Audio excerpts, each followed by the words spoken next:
ज्ञान शक्ति समारूढ़ः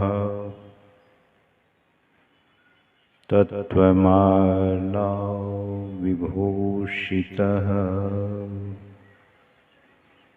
भुक्ति मुक्ति प्रदाता च तस्मै श्री गुरुवे नमः। ज्ञान उदधि अरु ज्ञान घन सद्गुरु शंकर रूप।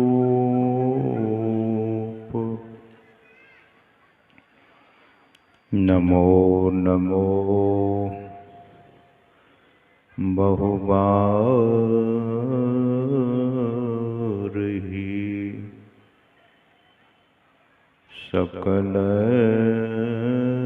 सुपूज्यन भूप। मूकं करोति वाचालं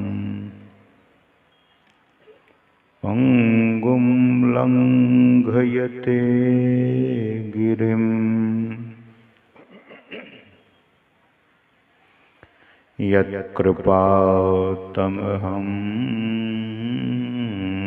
वन्दे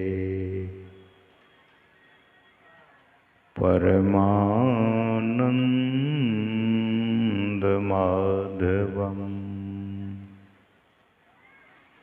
बोलिए श्री सद्गुरु महाराज की जय। प्रातः स्मरणीय अनंत श्री विभूषित परमाराध्य परम पूज्य पाद संत सद्गुरु महाराज की परम पावन युगल पद में पदों में सदा सदा पदवंदन। मंच पर उपस्थित परम श्रद्धेय पूज्य स्वामी दिव्यानंद जी महाराज, परम श्रद्धेय स्वामी वासुदेवानंद जी महाराज एवं अन्य पूज्य साधु चरण, विद्वज्जन, सत्संग में समुपस्थित परम सम्माननीय सत्संग प्रेमियों, सदात्माओं, प्रबुद्ध जनों तथा पूजनीय मातृशक्तियों,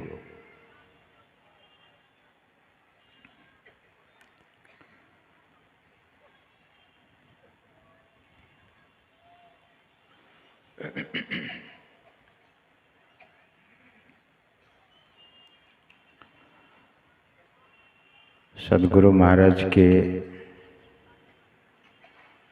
वचन में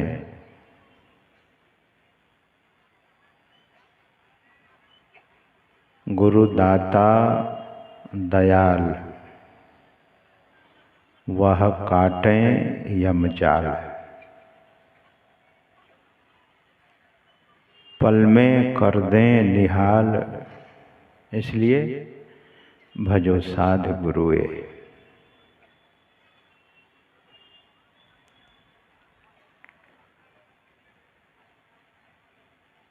जो पल में अपने शिष्य के जीवन को निहाल कर दे। हम लोग पंजाब में जाते हैं तो वहाँ के लोग कहते हैं कि जो बोले सो निहाल। सत श्री अकाल। जो बोलेंगे उनका निहाल हो जाएगा।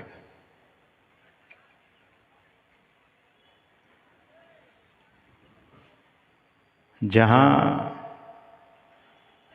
काल का गम नहीं होता है, कबीर साहब कहते हैं वहाँ काल की गम नाही।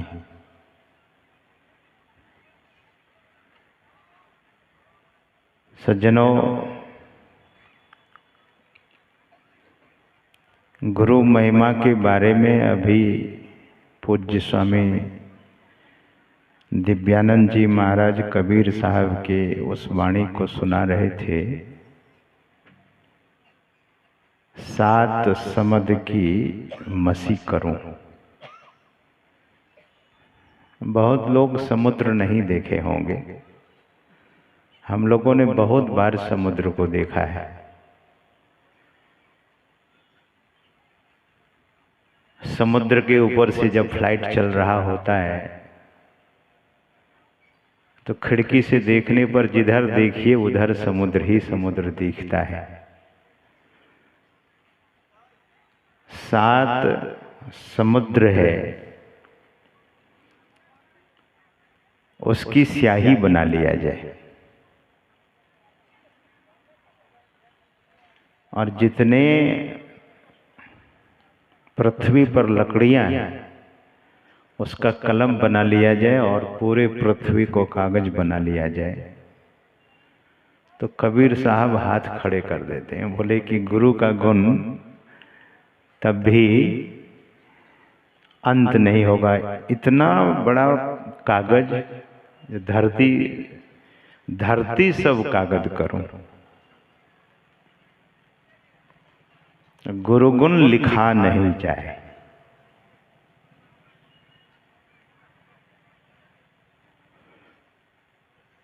सदगुरु महाराज नहीं होते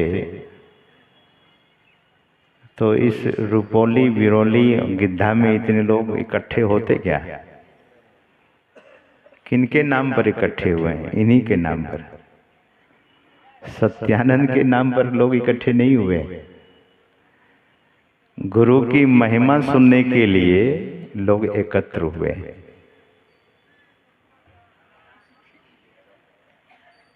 है कोई ऐसे जो मेरे गुरु के गुण को गावे? यहाँ महर्षि में ही परमहंस जी महाराज के गुणों को सुनने के लिए आए हैं।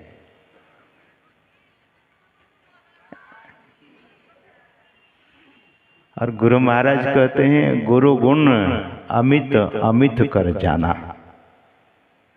गुरु का गुण कितना है सज्जनों?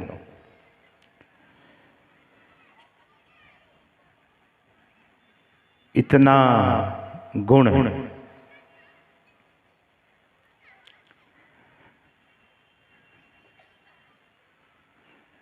गजाधर बाबू का मैं संस्मरण कभी कभी सुनाया करता हूँ। सुल्तानगंज के एक बड़े ही व्यापारी, एकनिष्ठ, बड़े ईमानदार व्यापारी थे। मैं सुल्तानगंज कभी कभी जाता था, उनको मैं देखता था तो बड़ा प्रभावित होता था। बोले बाबा, मेरी आंख काम करती है बिना चश्मा का, मेरे दांत एक भी नहीं टूटे हैं, मैं अभी भी भुजा खाता हूं। गुरु की कृपा है मुझ पर। मेरे ऊपर काल का प्रहार होने वाला था, लेकिन वे दाता दयाल ऐसे हैं कि मुझे काल के मुंह से बचा लिया।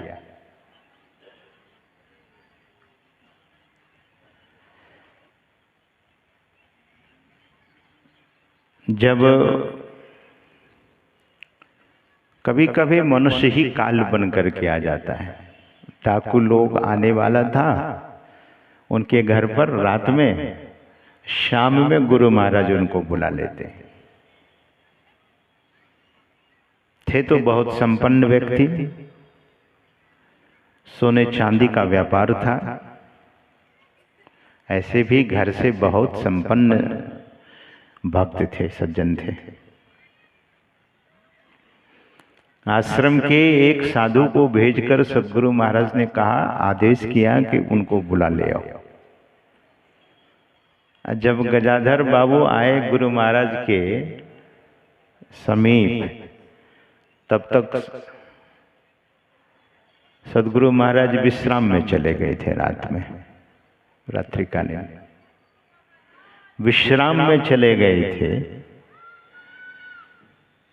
अब उनके मन में हुआ क्या करें।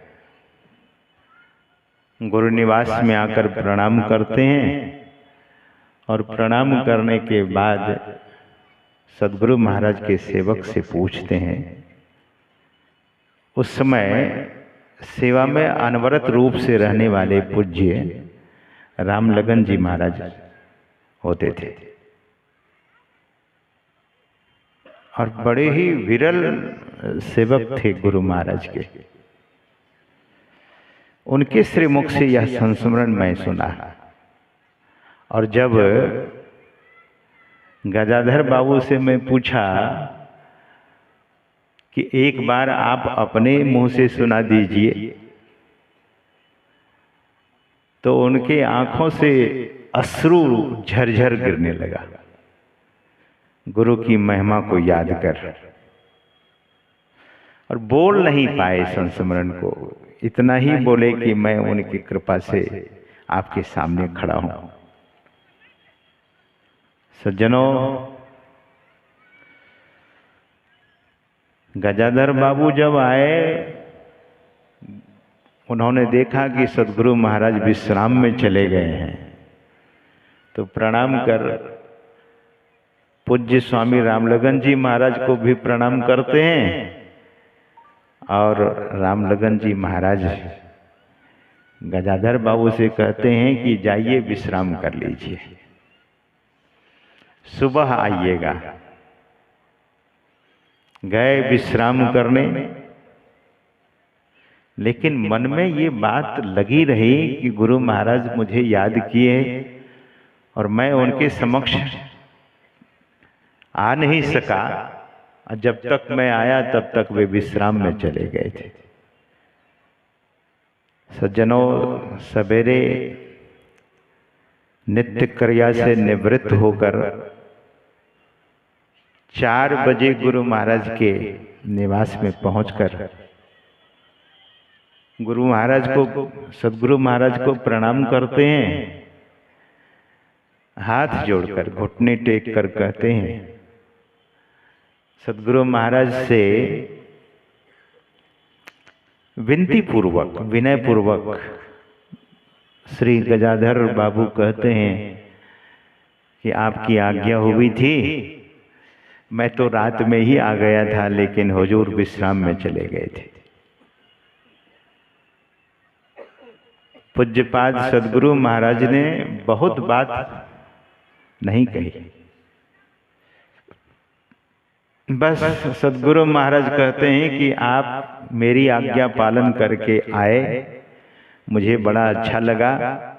अब मेरा आदेश है कि आप अपने घर चले जाएं।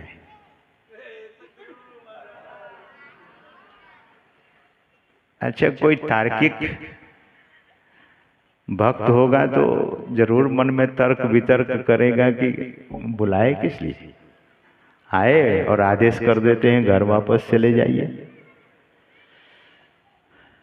लेकिन जब घर गए तब पता लगा कि डाकू लोग रात में उनके घर पर आया था, कोहराम मचा रहा था और कह रहा था कि किधर है गजाधर चौधरी, गोली एक नहीं 2-4 गोली मारकर उसे, उसकी हत्या करूंगा। इस बात की जब जानकारी हुई तो गुरु धन्य है, गुरु धन्य है, गुरु धन्य है, दाता दयाल। कैसे कैसे रक्षा करते हैं। तन मन आत्म रक्षक हैं गुरु। शिष्य के तन की भी रक्षा करते हैं, मन की भी रक्षा करते हैं और उनकी आत्मा की भी रक्षा करते हैं। ऐसे शिष्य की आत्मा कभी अधोगति को प्राप्त नहीं होती। सब ओर से रक्षा करने वाले, सब तरह से रक्षा करने वाले। सज्जनों, भगवान शंकर मुक्त कंठ से गुरु की महिमा का बखान करते हैं, अपने श्री मुख से गुरु की महिमा का बखान करते हैं। भगवान शंकर ऐसे पूजित थोड़े न हुए।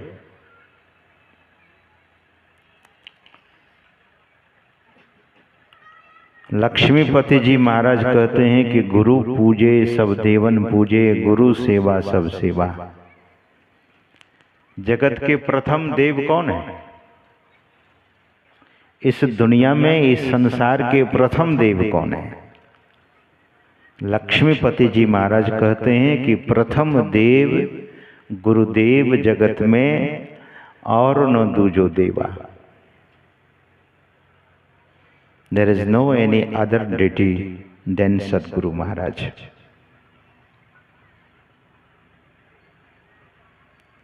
प्रथम देव, इसीलिए भगवान शंकर कहते हैं गुरुर् ब्रह्मा गुरुर् विष्णु गुरुर्देवो महेश्वरः। सज्जनों, सद्गुरु महाराज की वाणी में सद्गुरु महाराज फरमाते हैं कि देवी देव समस्त पूर्ण ब्रह्म गुरु में करें निवास। समस्त पूर्ण ब्रह्म, पूर्ण ब्रह्म गुरु में करें निवास, कहत है संत सबो। एक संस्मरण मुंगेर जमालपुर की है। पंजाब के एक सज्जन, बड़े ही खानदानी लोग थे। वे भारतीय रेल में उच्च पद पर पदासीन थे जमालपुर में। अभी भी वो फैक्ट्री है, चल रही है, भारत सरकार की फैक्ट्री है।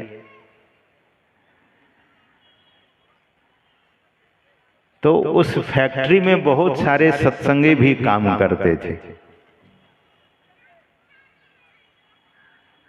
कभी कभी कोई सत्संगी जब सत्संग करने के लिए एब्सेंट हो जाते थे तो वे ऑफिसर पूछते थे कि कहाँ गए थे। तो सत्संगी बताते थे कि मैं सत्संग में गया था, सद्गुरु महाराज का सत्संग। बोले कौन है सद्गुरु महाराज? महर्षि में ही परमहंस जी महाराज। तो लगे हाथ कुछ गुरु की महिमा का भी बखान कर देते थे। तो सुनते सुनते उनके मन में हुआ कि हमारे कर्मचारी लोग बहुत सत्संग में जाते हैं, ऐसे महापुरुष का दर्शन करना चाहिए। उस पदाधिकारी का नाम था श्री नंद कुमार तुलसी। जाति के ब्राह्मण थे। बहुत लोग उपाधि लगाते हैं। तो नंद कुमार तुलसी जी की इच्छा हो गई सद्गुरु महाराज का दर्शन करने की। और जब सद्गुरु महाराज का दर्शन करने के लिए वे गए तो जाते ही इतने प्रभावित हो गए, इतने प्रभावित हो गए कि बहुत महात्मा को मैंने देखा है, लेकिन ये ऐसे महापुरुष हैं जो मेरे चित्त को एकदम से खींच लिया है। बहुत प्रभावित हो गए। वे भी सत्संग में जाने लगे। एक दिन उनके मन में निश्चय हो गया कि अब हमें ऐसे महापुरुष के चरण में जीवन का बागडोर सौंप देना चाहिए। तो सद्गुरु महाराज से प्रार्थना करते हैं कि सरकार आप मुझे अपना लीजिए, अब अपना लीजिए। अपने पिता से लोग कहते हैं तो पिता का हृदय द्रवीभूत हो जाता है। कोई बेटा बोले, बहुत बार कुछ ऐसे बेटे होते हैं जो कुछ ऐसी चीज की मांग कर देते हैं, मोटर बाइक दीजिएगा, मोटरसाइकिल दीजिएगा तो आपसे बोलूंगा, नहीं तो आपसे बोलूंगा ही नहीं। पिता रीझ कर और लाचारी बस अपने पुत्र को मोटरसाइकिल दे देते हैं, कार खरीद करके दे देते हैं। लेकिन सज्जनों, जब यह जीव पार ब्रह्म परमात्मा स्वरूप सद्गुरु से कहते हैं कि मुझे अपना लीजिए, तो बड़ी बात हो जाती है।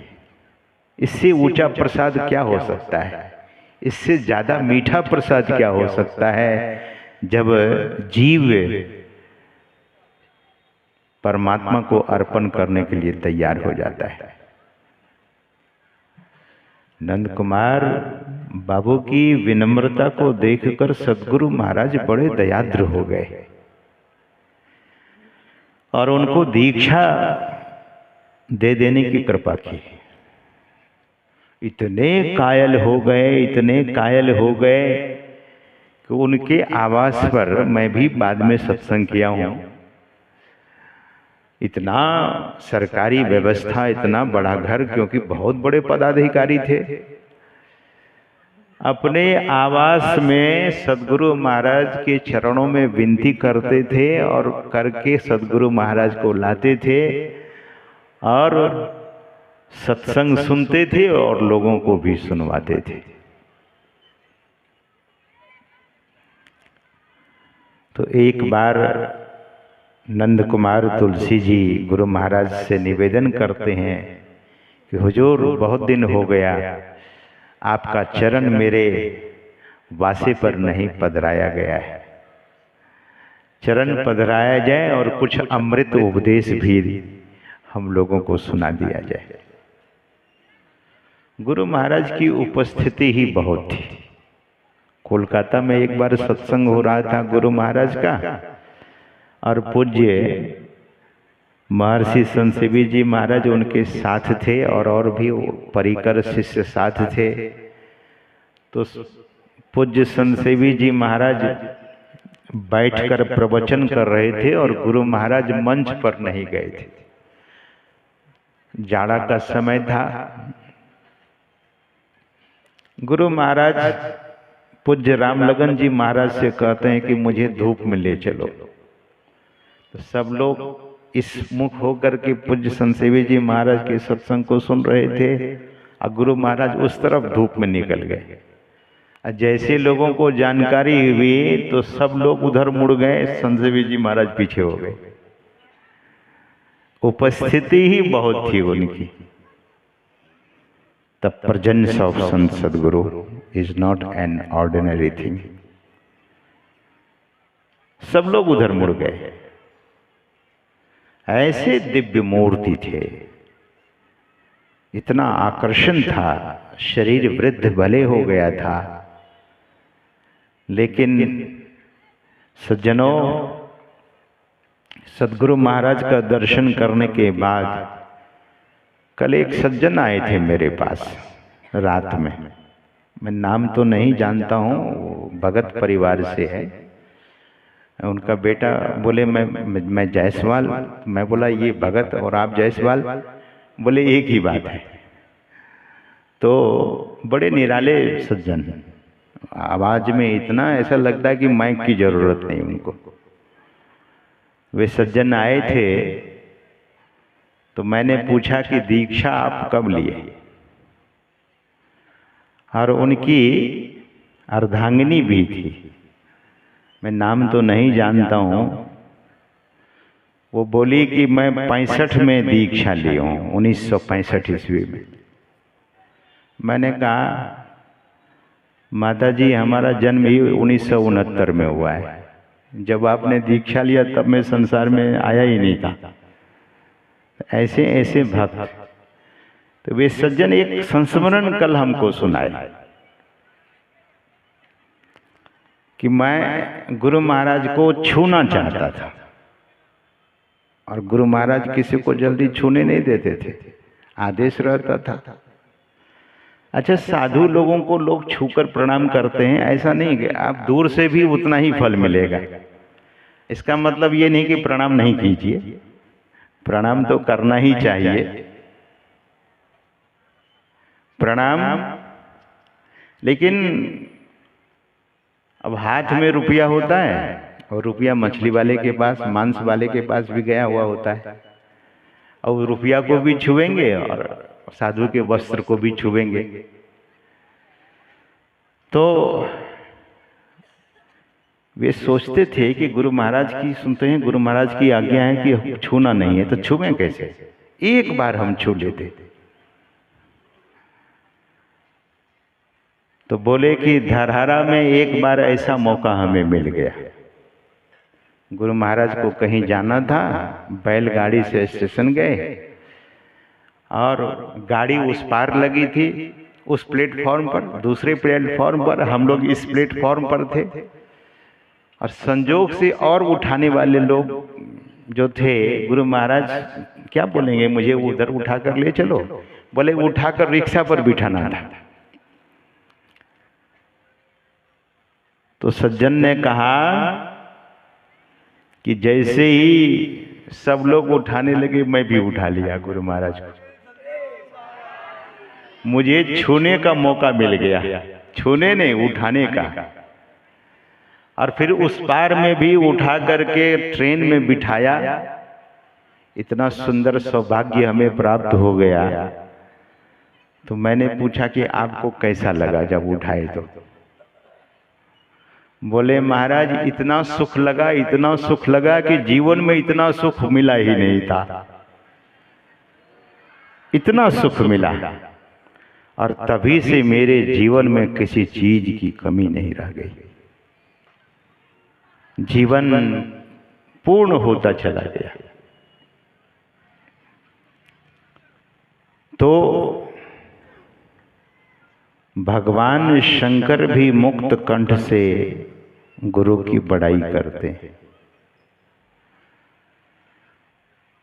इसलिए गुरु पूजे सब देवन पूजे, गुरु सेवा सब सेवा। और सज्जनों, जो गुरु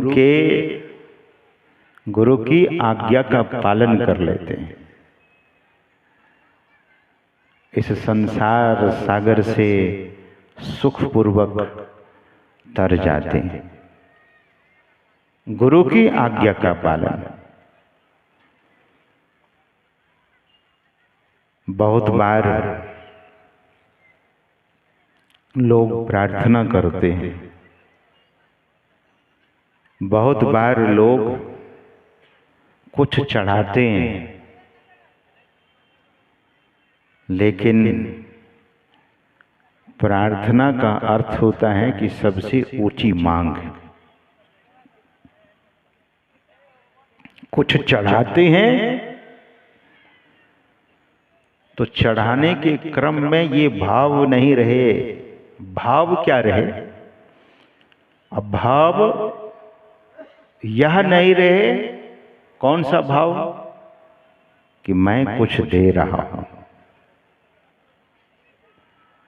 जैसे मैं आया तो फिर उसका फल मिलने वाला नहीं है। जैसे ही मैंपन समाप्त हो गया कि आपने सामर्थ्य दिया है कुछ देने का, आपकी ही कृपा हुई तो कुछ दे रहे हैं, आपकी ही दी हुई वस्तु को हम दे रहे हैं, उस समय अपार फल की प्राप्ति हो जाएगी। ये थोड़ा सा सूक्ष्म है सज्जनों, इसको समझ लेना जरूरी है।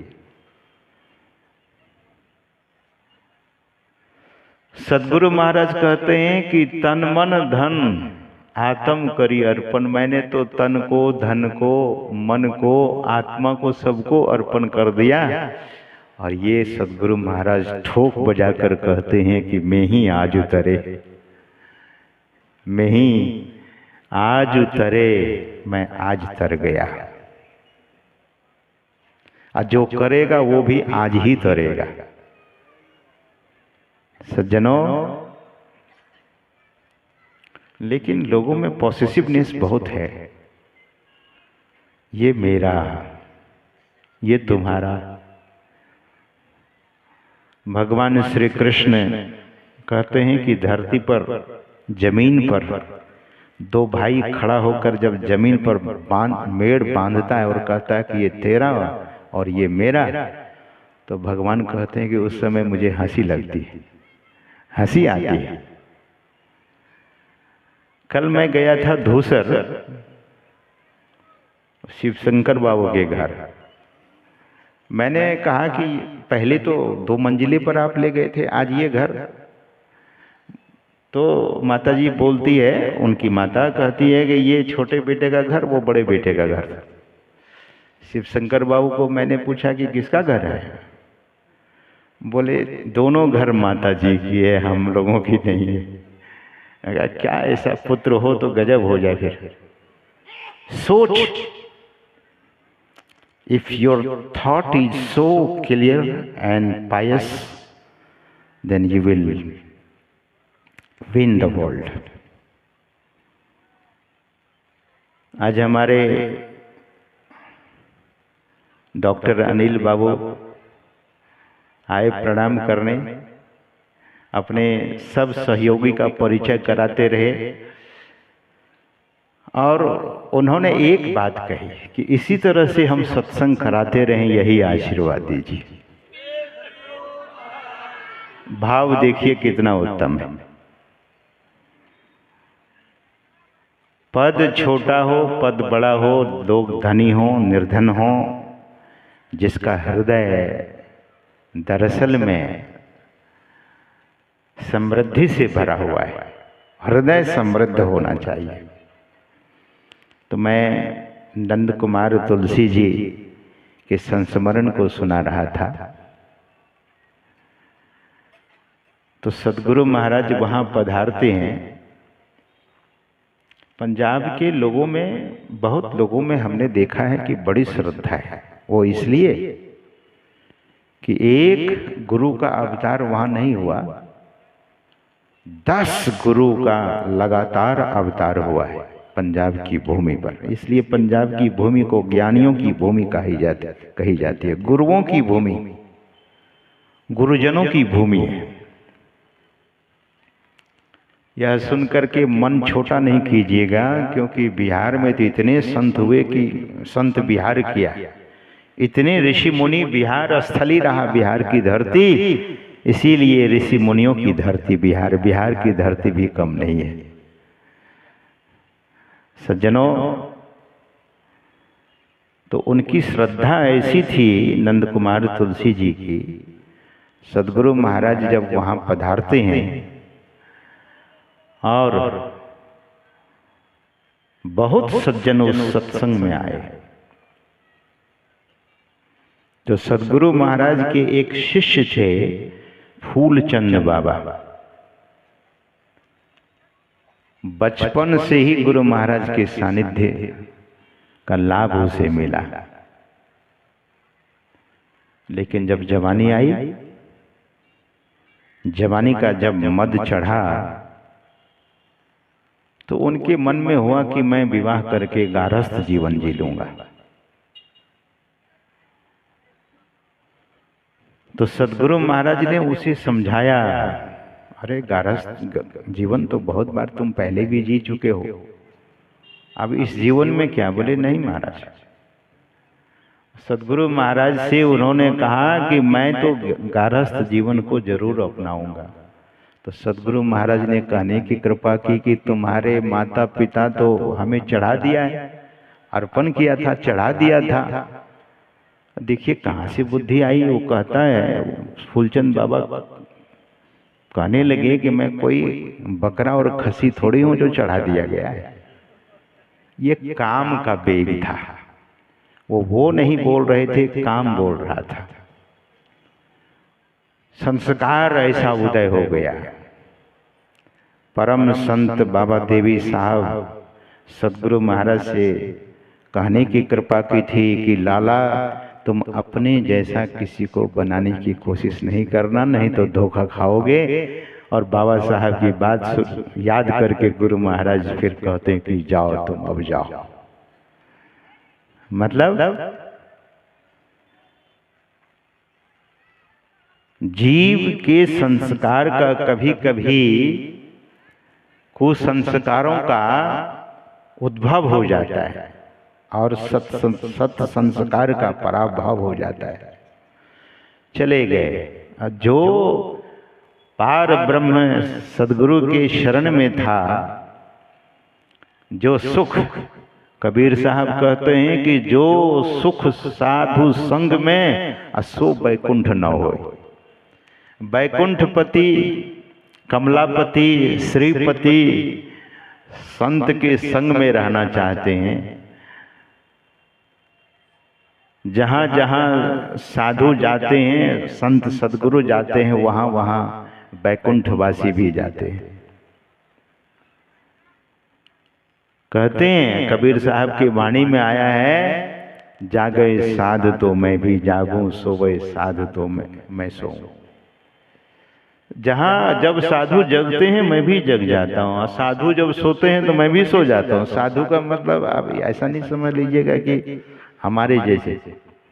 साधु मतलब वहां संत सदगुरु से, संत सदगुरु। तो सज्जनों, संत सदगुरु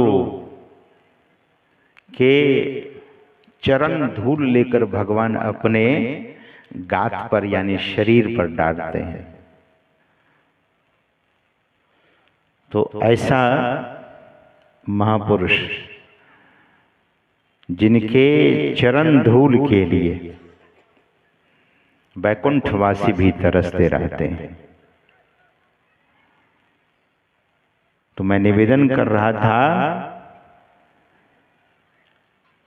कि उस सत्संग में फूलचंद बाबा भी आए।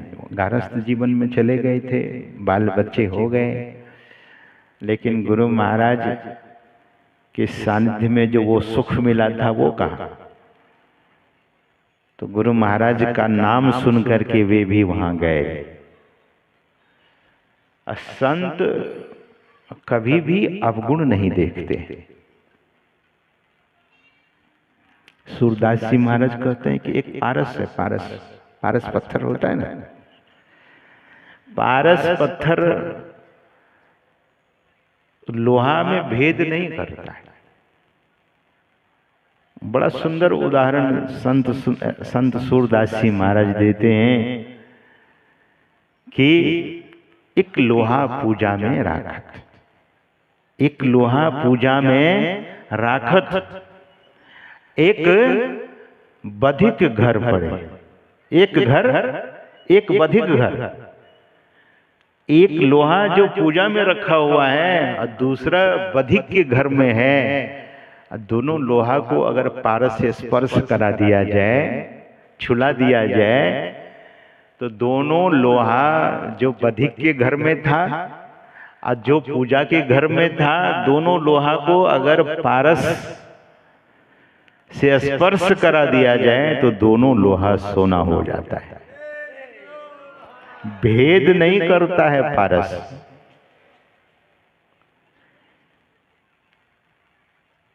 एक नाला, एक नार कहावत सूरदास जी महाराज कहते हैं एक नाला है, दूसरी नदी है, लेकिन नाला और नदी जब गंगा जी में मिल जाता है तब दोनों मिली एक वरण भय सुरसरी नाम पड़ो। नाला भी और नदी भी दोनों गंगा कहलाने लगता है। गंगा जी की यही विशेषता है, महापुरुषों की यही विशेषता है।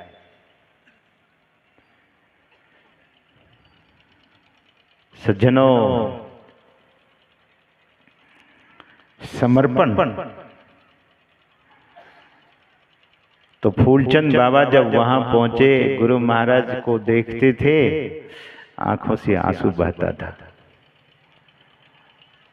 उनके अमृत उपदेश को सभी लोग सुने। सदगुरु महाराज जब प्रवचन समाप्त करते हैं, प्रवचन में विराम देते हैं, तो गुरु महाराज की मौज हो गई।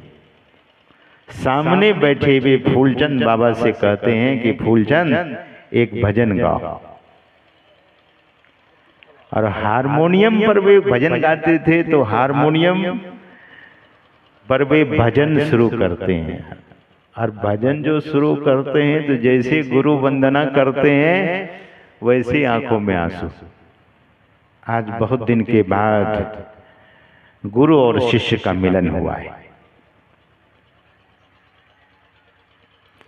फूलचंद बाबा को वो दिन याद आने लगे जब हमारा आदेश होता था तब भक्त लोग गुरु महाराज का दर्शन कर सकते थे। और आज मेरा जीवन कैसा है, वो दिन याद करके बहुत भीतर से दुखी होते थे। जब भजन गाने लगे, गुरु की वंदना करने लगे और भजन गाते हैं तो गाने की गुरु महाराज के सानिध्य में रहकर उसने सीखा भी था। तो भजन जब गाने लगे शास्त्रीय धुन में, क्लासिकल, और शास्त्रीय धुन तो ऐसा है कि सज्जनों जब आदमी सुनता है तो ऐसे ही मगन हो जाता है। तब गाते गाते गाते गुरु मंत्र का जाप हारमोनियम पर ही करने लगे और पुकारने लगे गुरुदेव को। गुरु मंत्र का जाप जब करने लगे तो जितने सत्संगी बैठे थे, जितने बैठिए, आप इतना इशारा करते हैं, हम बैठिए, जितने सत्संगी थे सब गुरु मंत्र का जाप करने लगे। और गुरु महाराज मौज में आए, जो शरीर पर दुशाला गुरु महाराज ओढ़े हुए थे, उठाकर उनके शरीर पर फेंक देते हैं और कहते हैं कि फूलचंद मांगो, आज क्या मांगते हो, जो मांगोगे वही दूंगा। आज क्या मांगते हो तुम, जो मांगोगे वही दूंगा। और सज्जनों, फूलचंद बाबा तो अब मांग नहीं सक रहे थे कि मांगे तो क्या मांगे। बहुत विचार करके कहते हैं कि सरकार मैं तो गिर गया, अब मेरा उद्धार हो जाए, यही कृपा कर दीजिए, मेरे जीवन का निस्तार हो जाए। तो सदगुरु महाराज ने कहा कि मैं देखता हूं अब इस जन्म में तो नहीं, लेकिन अगले जन्म में फूलचंद तुम मुक्त होगे, तुम मुक्त होगे, तुम मुक्त होगे। 3 बार गुरु महाराज ऐसा बोलते, मुक्त हो जाओगे। महापुरुष पहले जब श्राप देते थे तो 3 बार बोलते थे, और आशीर्वाद देते थे तो 3 बार बोलते थे, तब वो पक्का हो गया। अब हम इस प्रसंग को एक बार सुनाए, एक सत्संगी आ गए और बोले कि आप आशीर्वाद दीजिए तो 3 बार दीजिए। हम बोले ये तो हम ही को आप इसमें आशीर्वाद का पात्र हुआ जाता है और आशीर्वाद तो मिलता ही है। तो सज्जनों, गुरु की महिमा बहुत है, इतनी महिमा है, इतनी महिमा है कि भगवान श्री कृष्ण देखिए गुरु कैसी कृपा करते हैं। भगवान श्री कृष्ण दुर्वासा ऋषि के प्रसाद को ग्रहण करते हैं। कभी कभी लोग कहते हैं कि महात्मा छोटे भगवान बड़े, शास्त्र तो ऐसा नहीं करता है। अब लोगों की बात माने कि शास्त्र की बात माने, संतों की बात माने। दुर्वासा ऋषि भगवान श्री कृष्ण के जूठन को नहीं पाए।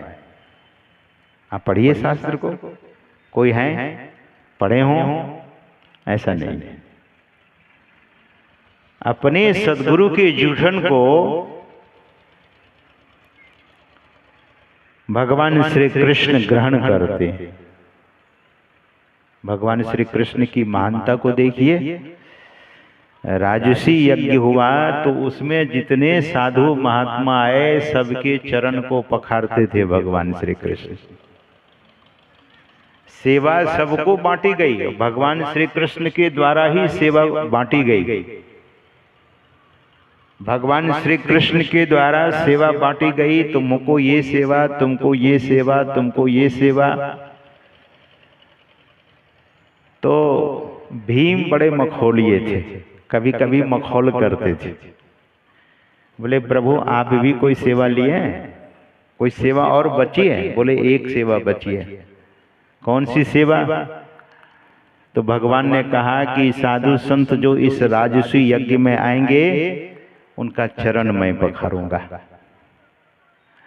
वे जो भोजन करेंगे उसका, उन महापुरुषों का जूठन पत्तल मैं उठाऊंगा, जूठी पत्तल। और बोले उन महापुरुषों का हाथ मैं ही धुलवाऊंगा। ये बड़ी विचित्र बात है, परोसने की बात नहीं। परोसा नहीं करते भगवान। बोले मैं जूठी पत्तल उठाऊंगा। अच्छा, जूठी पत्तल भी उठाना है, उधर महात्मा को हाथ भी धुलवाना है, कैसे संभव है? तो वहीं पर भगवान फिर अपना थोड़ा सा विराट रूप ले लेते हैं, लोगों को पता ही नहीं। लेकिन भीष्म पितामह एक कोने से देख रहे थे, हाथ उधर हाथ भी धुलवा रहे हैं और दूसरे रूप से जूठन पत्तल भी उठा रहे हैं। जो साधु संतों के जूठन उठाने में हम लोगों के संत मत में सेवा का अभाव है। हमको एक बड़े विद्वान पुरुष ने अभी एक मैसेज किया कि संत मत में सेवा का बड़ा अभाव है। हम सेवा लेते तो हैं लेकिन सेवा देते नहीं। अब बहुत पुरानी बात है, एक बात मैं बता देता हूँ, सज्जन का मैं नाम नहीं लूंगा। मनियारपुर में, महर्षि में ही धाम मनियारपुर में एक सज्जन गए, ध्यानाभ्यास चल रहा था। पूज्यपाद महर्षि शाही स्वामी जी महाराज के सानिध्य में वह ध्यानाभ्यास हो रहा था। तो कुछ लोग भोजन करके अपना पत्तल छोड़ दिया, अपनी थाली छोड़ दी। पूज्यपाद भी पंगत में बैठे हुए थे। बहुत साधक लोग अपनी अपनी थाली उठा लेते हैं। कुछ दो लोग थे अपनी थाली छोड़ देते। एक सेवक ने जाकर कहा कि अपनी थाली उठा लेते तो अच्छा होता। बोले हमको नहीं पहचानते आप, हम इतने बड़े घर के लोग हैं, थाली उठाएंगे? थाली उठाएंगे हम यहाँ पर? हम तो मेहमान हुए ना गुरु महाराज के। गुरु के घर में मेहमान बनिएगा तब क्या होगा? गुरु के घर में कोई मेहमान बनने के लिए आया हो हमरे मेहमान, तो वो यमराज के मेहमान हो जाएंगे। तो जो जगतपति हैं, त्रैलोकपति हैं, वे साधु संतों की जूठन को उठाते हैं सज्जनों, और अपने सदगुरु का जूठन खाते हैं। रुक्मिणी से भगवान श्री कृष्ण ने कहा था कि गुरुदेव का आदेश हुआ है कि खीर हम खाएंगे। तो खीर जब खाने लगे तो हमारे गुरु बड़े हरफन मौला महापुरुष हैं, और खाएंगे तो क्या पता पत्ते भी सब खा जाए। तो कह देना कि उनका शिष्य उनके जूठन की चाहना कर रहे हैं, इसलिए वो थोड़ा छोड़ देंगे। तो दुर्वासा ऋषि भी तो कोई साधारण महापुरुष नहीं थे। भगवान कृष्ण रुक्मिणी को उधर अंतःपुर में बता रहे थे और दुर्वासा ऋषि इधर सब सुन रहे थे। यही तो है अंतर्यामी। सद्गुरु सुख के सागर, शुभ गुण आगर, ज्ञान उजागर हैं, अंतर पथ गामी, अति निहकामी, अंतर्यामी है। सद्गुरु knows each and everything. Whatever we are thinking, whatever we are working, whatever we are doing, he knows everything. शिष्य सोचता है कि गुरु महाराज नहीं जानते होंगे। सजोबाई तो स्पष्ट कहती हैं, मन की सब जाने गुरु, कहा छिपावे अंध। मन की हर बात को सद्गुरु जानते हैं।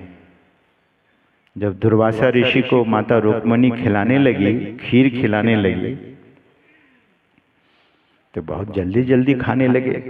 रुक्मिणी माता कहती है, पूछती है कि गुरुदेव बहुत भूख लग गई है। बोले पूछो मत, मैं रास्ते से आया हूं, कहीं कुछ नहीं खाया हूं, भूख बहुत जोर की लगी है। और कहते कहते सब चट कर गए। तब माता रुक्मिणी और खीर देती है, प्रार्थना करती है कि थोड़ा खीर अपने शिष्य के लिए जरूर रख दीजिएगा। तो दुर्वासा ऋषि कहते हैं कि हाँ, मेरे जूठन को तो वे ग्रहण करेंगे ही, इस जूठन से उनके शरीर को तुम पोत देना, लिप देना। तो रुक्मिणी जी ने भगवान से कहा कि गुरुदेव का ये आदेश हुआ है, ग्रहण जो करना कीजिए, उसके बाद आपके शरीर में पूरा खीर हम लगा देंगे।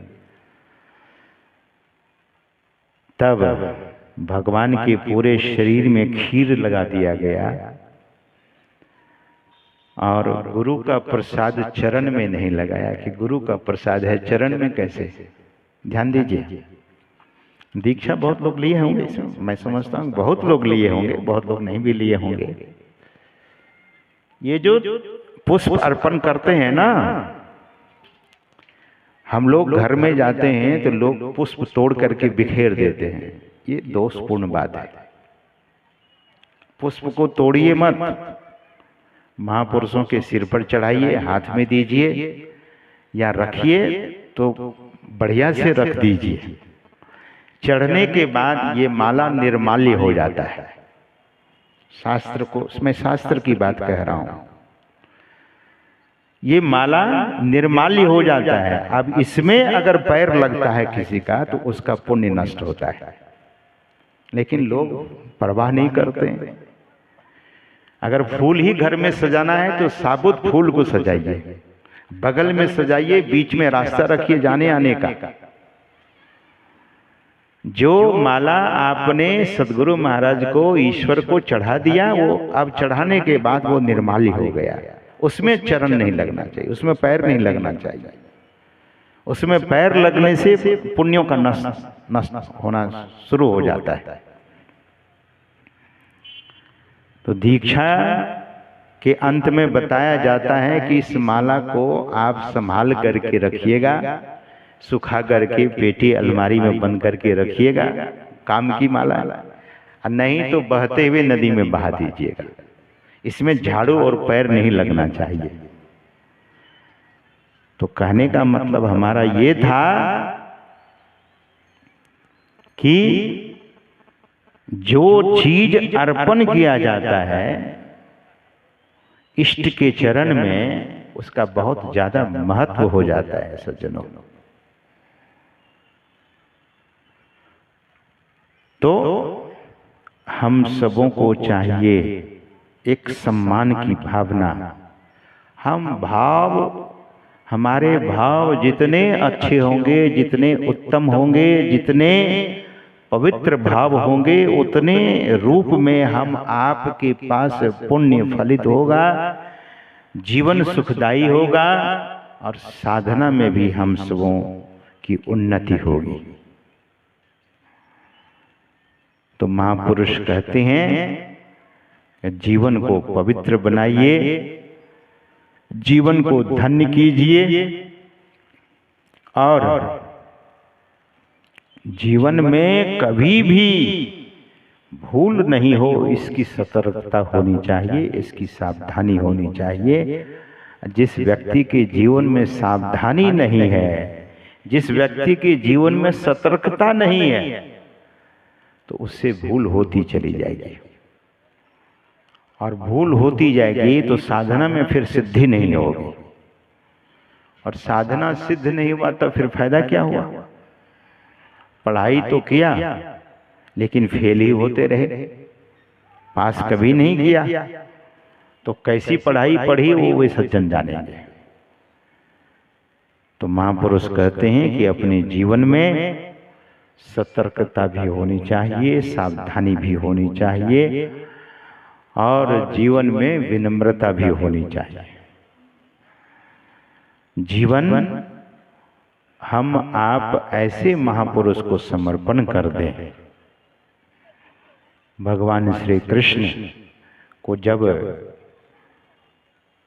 वो जूठन प्रसाद उनके चरण में नहीं लगाया गया तो पूरा शरीर तो भगवान का वज्र हो गया, लेकिन चरण तो वैसे कोमल के कोमल रह गए। व्याधा वहीं बाण मारता है। वैसे हमने सुना है, भागवत में इस चीज का वर्णन आया है कि जब बाण छोड़ा गया तो बाण भगवान के चरण में लगा ही नहीं, भगवान की परिक्रमा करने लगा। अब जो कालों के काल महाकाल हैं, उनको एक छोटा सा बाण क्या करेगा? गुरु महाराज के प्रवचन में आया है कि महाभारत के युद्ध में जितना बड़े से बड़े बाण, छोटे से छोटे बाण भगवान श्री कृष्ण को लगता था तो वैसे ही समा जाता था जैसे समुद्र में कोई बाण फेंके। गुरु महाराज ने कहा कि भगवान श्री कृष्ण के शरीर में बाण जैसे समुद्र में बाण फेंके समा जाता है, उसी तरह से शरीर में बाण समा जाता था। तो वो बाण, एक व्याधा का बाण भगवान का शरीर कैसे छुड़ा दिया? क्योंकि भगवान कहते हैं कि जैसा कर्म करोगे वो आपको भी, हम देखो जगतपति हैं, त्रिलोकपति हैं, फिर भी हमको वही व्याधा, कौन? बाली व्याधा बना। तो बाण घूमने लगा, भगवान की परिक्रमा करने लगा कि अब प्रभु हम आपके चरण में लगे कि नहीं लगे? तो भगवान ने कहा कि देखो तुम तो हमारे कहीं नहीं लग रहे हो, कहीं से नहीं लग रहे हो, चरण में आना चाहते हो तो आ जाओ। तो भगवान जैसे ही आज्ञा करते हैं कि चरण में तुम आना चाहते हो तो आ जाओ, और भगवान को बाण लगते ही भगवान स्वधाम को चले गए। कहने का मतलब गुरु का प्रसाद कैसा है? गुरु के प्रसाद बुद्धि उत्तम दशा को गए। हम आपकी बुद्धि उत्तम दशा की ओर। समय कितना हुआ? ओह 10:30 हो गया, हमें बताई नहीं। हाँ, बोलिए श्री सद्गुरु महाराज की जय। गुरु का प्रसाद ऐसा है सज्जनों, समय अधिक हो गया है तो हाँ, उत्तम दशा, उत्तम दशा हर आदमी चाहता है, नीच दशा कोई नहीं चाहता। तो उत्तम दशा सद्गुरु की शरण में जाने से। अब जो एक समय का सत्संग शेष रह गया है, हमारे मंच संचालक महोदय श्री रघुनंदन बाबू आपको औपचारिक सूचना देंगे, और हमारे आमोद बाबू यहाँ पधारे हैं। महर्षि गुरु में ही सेवा धाम में सबसे पहले इन्होंने ईंट दी थी, और ऐसे गिन करके नहीं, बोले जितनी ईंट है सब ले जाइए। तो इनका बड़ा आश्रम में सहयोग रहा है। कल कह रहे थे कि एक चिन्ह मैं बनाना चाहता हूँ आश्रम में, तो मैंने कहा कोई नहीं, बैठ करके बात कर लेंगे। बोलिए श्री सद्गुरु सदगुरु महाराज की कृपा इन पर बरसती रहे। श्री सदगुरु महाराज की जय।